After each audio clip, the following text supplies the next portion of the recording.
कभी उत्तर प्रदेश का खास शहर कहलाने वाला हल्द्वानी उत्तराखंड में है। रेलवे ने एक ऐसी कॉलोनी जो ब्रिटिश दौर से बसी है, जहां लगभग 50,000 से ज्यादा की आबादी है और 14 मस्जिद, 4 मंदिर, धर्मशाला, चर्च के अलावा इस क्षेत्र में कई शिक्षा के सरकारी मंदिर है। नगर निगम की पाइपलाइन, नगर निगम की पानी की टंकी के अलावा सरकारी सब बिजली स्टेशन और जो रोजमर्रा की जिंदगी में काम आने वाली चीजें हैं, सभी यहाँ मुहैया है। इस कॉलोनी का एक बड़ा हिस्सा अल्पसंख्यक समाज का है। सभी धर्म समाज के लोग अपनी जिंदगी गुजर बसर करते चले आ रहे हैं। क्षेत्रवासियों का कहना है कि लगभग 4-5 पीढ़ियों से वो लोग यहाँ पर रहते हैं। आखिरकार अब ऐसा क्या हुआ कि रेलवे की मांग पर हाईकोर्ट ने बेदखली का आदेश एंक्रोचमेंट के नाम पर दिया, ये तो कोर्ट ही समझ सकता है। और सरकार अब ये खबरें देश के सभी मीडिया चैनल अवैध निर्माण के नाम पर जहरीली हवा यानी कि कोरोना की तर्ज पर वायरल करते हुए नजर आ रहे हैं। सभी खबरों पर भारी होती हुई दिखाई दे रही है। राहुल गांधी की देश जोड़ो यात्रा हो, सब खबरें सबसे ऊपर यही खबर हर चैनल पर प्रसारित करती दिख रही है।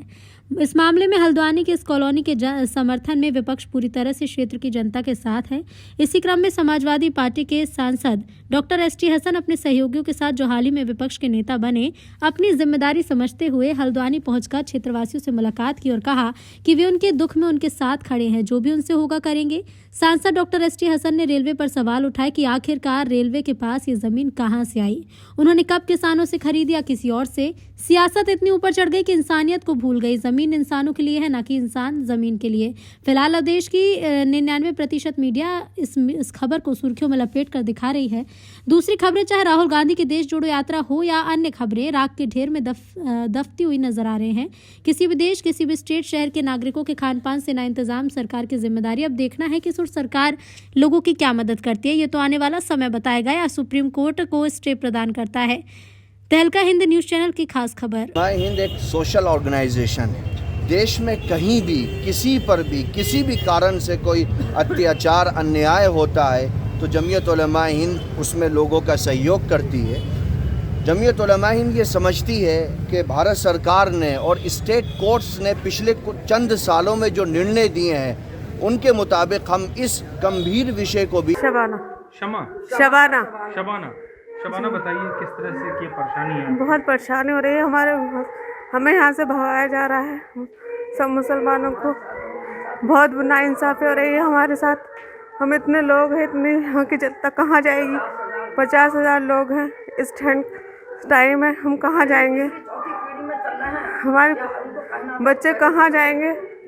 हम बहुत सालों से यहाँ रह रहे हैं, हमारे बुजुर्ग रह चुके हैं यहाँ।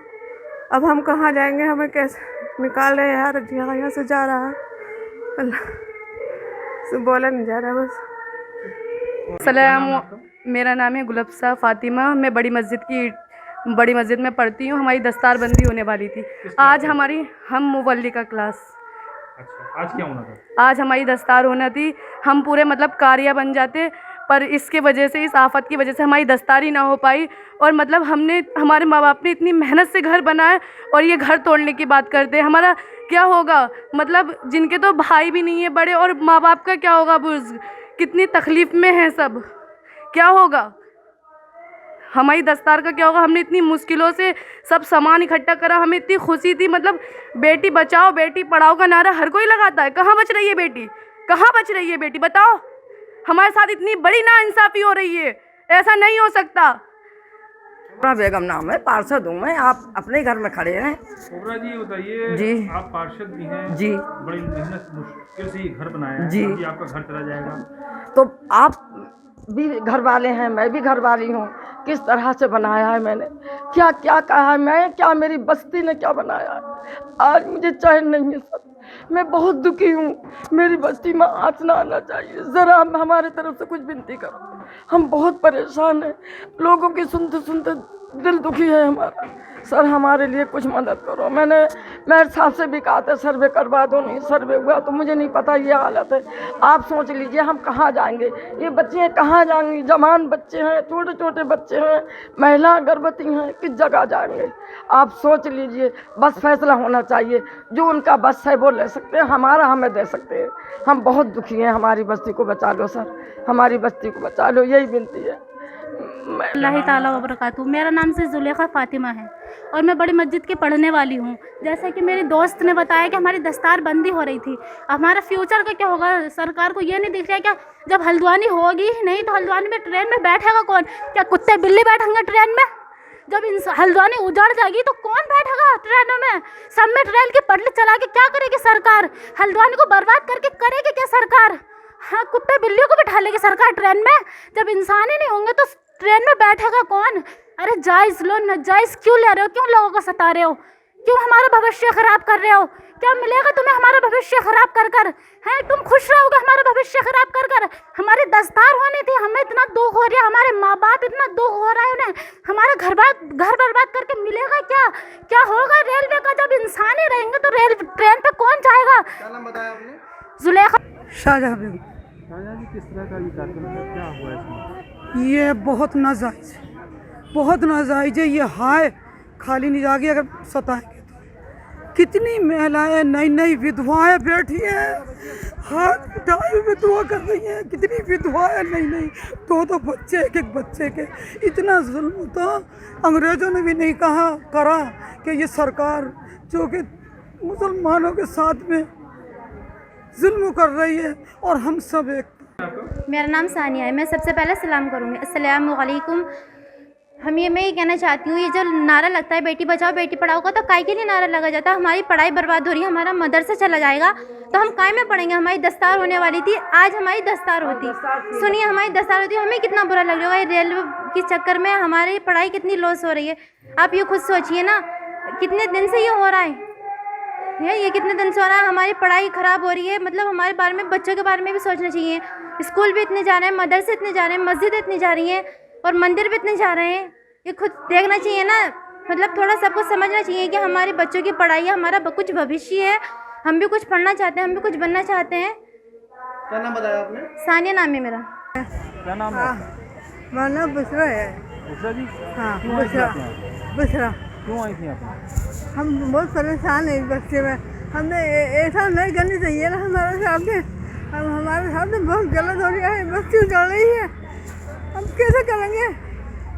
अब अपना घर उजाड़ कर देखेंगे तो आपको पता चलेगा। अब अपने दिल से बुरे इंसाफ करिए, ये दिल की हाय न ले कोई हमारी, बस तो ये किसी भी कहीं की भी हाय न ले, ये हाय नहीं आ रही हमारी। दिल में बहुत परेशान हो गया है, न खाने में दिल है, न पकाने में दिल है, न घर में दिल लग रहा है हमारा। अब बताइए क्या करेंगे हम, कैसे जिएंगे? क्या कहना चाहते हैं? सर, मैं कहना चाहती हूँ रेलवे ये जो भी हमारे साथ कर रहा है ये बिल्कुल भी ठीक नहीं है। ये हमारे साथ सरासर अन्याय हो रहा है। हमारे सरों से हमारी छतें मत लीजिए। यहाँ के लोगों ने बहुत मेहनत करके अपने लिए ये घर बनाए हैं और मैं यही विनती करती हूँ कि हमारे हक़ में फ़ैसला आना चाहिए और हमारे घरों से ये छतें नहीं छीननी चाहिए। हम बेटियाँ हैं, हम गरीब लोग हैं, अगर हमारे सरों से छतें छीन गई तो हम कहाँ रहेंगे? हमारे स्कूल नहीं छीने जाने चाहिए। हमें शिक्षा कैसे मिलेगी? ऐसे तो हमारा पूरा भविष्य ख़राब हो जाएगा। छोटे छोटे बच्चे हैं सर, यहाँ पे लोग मजदूर करते हैं, लोग अपना परिवार पालते हैं। अगर यहीं से हमारे साथ ऐसा होगा तो फिर हम लोग कहाँ जाएंगे? और अगर सरकार को ये जगह लेनी भी है तो पहले हमारे लिए पुनर्वास की व्यवस्था की जानी चाहिए, उसके बाद ही हमसे हमारा आवास छीना जाना चाहिए। मेरी आप सबसे विनम्र निवेदन है कि सरकार को हमारे हक में फैसला करना चाहिए और हमारे साथ कोई भी अन्याय नहीं होने देना चाहिए। धन्यवाद। खत्म कर देंगे तो काय की ट्रेन की पटरी? जब इंसान ही नहीं रहेंगे तो ट्रेन की पटरी पे कौन रहेगा? कौन रहेगा ट्रेन की पटरी पे? हमारे मदरसे का क्या होगा? हमारे भविष्य का क्या होगा? लड़की बचाओ लड़की बढ़ाओ का पारा नारा हर कोई लगाता है। कैसे बचेगी लड़की? कैसे बचेगी जब घर ही तोड़ दे रहे हैं? माँ बाप को मतलब इतनी तकलीफ होगी, मतलब एक लड़की की शादी करने में कितनी तकलीफ होती है, कितना होता है, और ये लड़की बचाओ लड़की पढ़ाओ का नारा हर कोई लगाता है। अब हमारे हम ही को उजाड़ दे रहे हैं। क्या मिलेगा हमें उजाड़ के? क्या मिलेगा? मेरा नाम जो भी है, आपको जो बात है। आज आप लोग ने यहाँ क्या किया? हम लोगों ने यहाँ अपने रब से दुआ की है और रब जो करता है बेहतर ही करता है। हमने यहाँ मजलिस को जोड़ा है कि इसलिए कि यहाँ पर दुआएं कबूल होती है। मजलिस को जोड़ने से हमारे घरों को उजाड़ा जा रहा है, हमारे ऊपर नाइंसाफ़ी की जा रही है। अगर इंसाफ ही करना है तो काठ गोदाम से तोड़ते हुए लाएँ, क्योंकि वही लास्ट स्टेशन है, वहीं से ही ट्रेन उन्हें चालू करनी है, ना कि उन्हें यहाँ से चालू करनी है। और ये अनोखा ही बीच का ये नहीं है। आई हुई है दिल्ली से भी, अलग अलग राज्यों से भी अगले कुछ समय में कुछ महत्वपूर्ण निर्णय लिए जा सकते हैं। जमीयत क्या कर रही है इस मामले में? जमीयत कोई लीगल कार्रवाई कर रही है? लीगल वे पर इस पर वो बातचीत कर रहे हैं। लीगल पॉइंट ऑफ व्यू से 2019 का जो सरकार का केंद्र सरकार का जो निर्णय है उसको भी देख रहे हैं। 2010 में जो निर्णय है और गुरुग्राम में जो कि अभी सुप्रीम कोर्ट ने आदेश दिया था कि ये लोग किसी भूमि पर काबिज है, इनको निकाला जाए, लेकिन उसके साथ साथ सुप्रीम कोर्ट ने वहाँ पर यह भी कहा था कि नगर निगम के लिए लाजिम है कि पहले इनके लिए दूसरा इंतज़ाम करे और वहाँ पर बेसिक सुविधाएं उपलब्ध कराए, उसके बाद वो अधिकृत होगा कि उस पर कोई निर्णय किया जाए। ये तो सुप्रीम कोर्ट का आदेश है। प्रतिनिधि मौलाना अरशद मदनी साहब, नेशनल प्रेसिडेंट जमीयत उलमा हिंद। बहुत ये मतलब जेन्युइन सवाल है। तमाम लोगों के, आम लोगों के कागज़ देखे जा रहे हैं। क्या रेलवे से नहीं कहा जा रहा है कि भाई आप अपनी ज़मीन दिखाओ, कागज़ दिखाओ, कितनी है आपकी ज़मीन? ये सवाल कोई क्यों नहीं पूछ रहा है? नहीं, ये हम सवाल इस बात का कर रहे हैं कि रेलवे के पास कहाँ से आई। इन्होंने अधिग्रहण किया, किसानों से ली, क्या किसानों को मुआवजा दिया? 100 साल से ये लोग रह रहे हैं। इनके पास सारी रसीदें हैं और इनके पास शनाख्ती कार्ड हैं और तमाम चीज़ें हैं। यहाँ पे स्कूल हैं, यहाँ पे सड़कें हैं, यहाँ सीवर है। तो ये अचानक मंदिर भी है, मस्जिद है। तो ये अचानक इतनी बड़ी इंसानी त्रासदी पैदा करने की क्या ज़रूरत पड़ गई? क्या सियासत इंसानों से ज़्यादा बढ़ के हो गई? हम यहाँ पे सियासत की बात नहीं करना चाहते, लेकिन हम इंसानों के साथ खड़े हैं। इंसानों के लिए ज़मीन होती है, इंसान ज़मीन के लिए नहीं होता। सांसद में आप ये मुद्दा उठाएंगे कि ये ज़मीन है किसकी? रेलवे की है तो बताए तो कितनी ज़मीन है उसकी, कब हुआ गजट नोटिफिकेशन, किसने दी उसको ज़मीन, कितनी लैंड है, कितना एक्वायर करना है? ये सवालों के जवाब आखिर कौन देगा? ये हमने सवाल करे हैं। सवाल और था सांसद जी, वीरपाल जी बता रहे हैं। सन 1967 में जमींदारी उन्मूलन अधिनियम आया, उस समय ये उत्तरांचल यूपी का ही हिस्सा था, माने इसमें भी लागू हुआ। उसमें ये प्रावधान था कि जो 12 वर्ष तक जहाँ जिस आदमी का कब्जा होगा वो ज़मीन उसकी मान ली जाएगी, उसका मालिकाना हक उसके पास, उसका मालिकाना हक उसके पास होगा। तो इस हिसाब से भी इनके पास मालिकाना हक है, इन्हें तो बेघर किया ही नहीं जा सकता भाई, वो तो अधिनियम में है। कोर्ट ने पता नहीं क्या देखा क्या नहीं, हम नहीं कह सकते, तो हमें फाइल देखने पे मालूम हो। बहरहाल इनका कब्जा है, नगर निगम का टैक्स देते हैं, बिजली का बिल भरते हैं, पानी का बिल भरते हैं, और 12 साल नहीं 100 साल के अभी हमने देखे हैं यहाँ पर।